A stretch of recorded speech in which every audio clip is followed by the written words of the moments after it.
আজ রওনা দিয়েছি তারাপীঠের উদ্দেশ্যে। বর্ধমান থেকে গণদেবতা এক্সপ্রেসে যাচ্ছি। তো প্রায় 10টায় রামপুরহাটে পৌঁছলাম। স্টেশন বেশ তারাপীঠ মন্দিরের আদলেই করা হয়েছে। এখান থেকে আমরা অটো নিয়ে তারাপীঠ মন্দিরে আসলাম।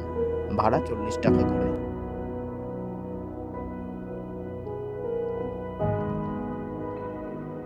তো এই হলো মন্দিরের রাস্তা।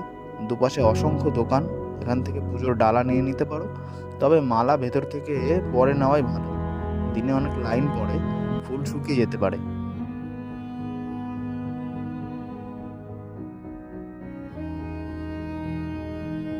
ভেতরে প্রবেশ করেছি। এই হলো জীবন্ত পুকুর। কথিত আছে এখানে এই জলের ছোঁয়ায় মৃত প্রাণীও জীবন্ত হয়ে গেছিল।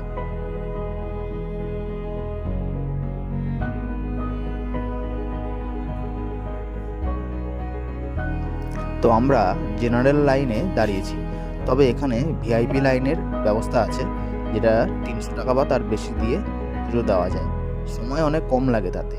এখানে পুজো দেওয়ার লাইনে বসার ব্যবস্থাও আছে, আর এই লাইনের পাশ দিয়ে দেওয়ালে মায়ের বিভিন্ন রূপের উল্লেখ দেখা যায়।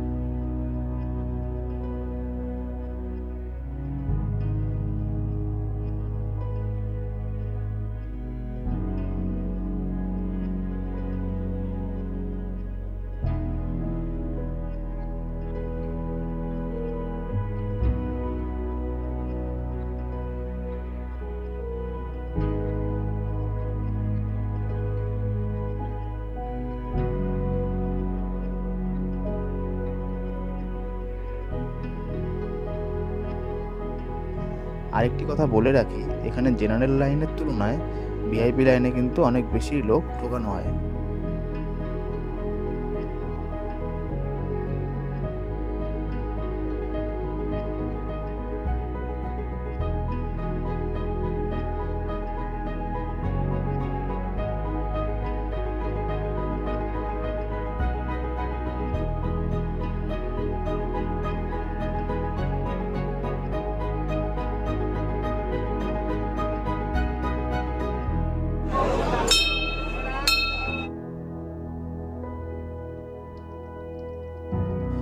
আমরা সকাল 11:30টায় লাইন দিয়ে পুজো দিয়েছি বিকেল 4:30টায়।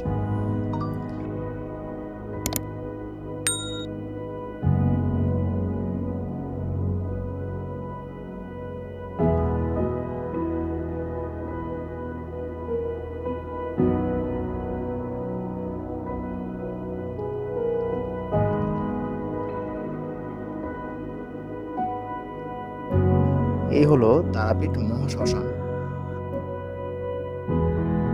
এই হলো সাধক ব্রহ্মখাপার সমাধি।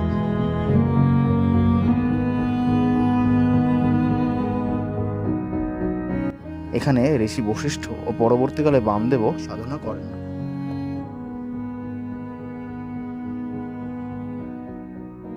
অবশেষে এটাই বলবো, এখানে এসে মনটা সত্যি এক অদ্ভুত প্রশান্তিতে ভরে গেল। জয় মা তারা। ভিডিওটি ভালো লাগলে লাইক, শেয়ার অ্যান্ড সাবস্ক্রাইব করুন।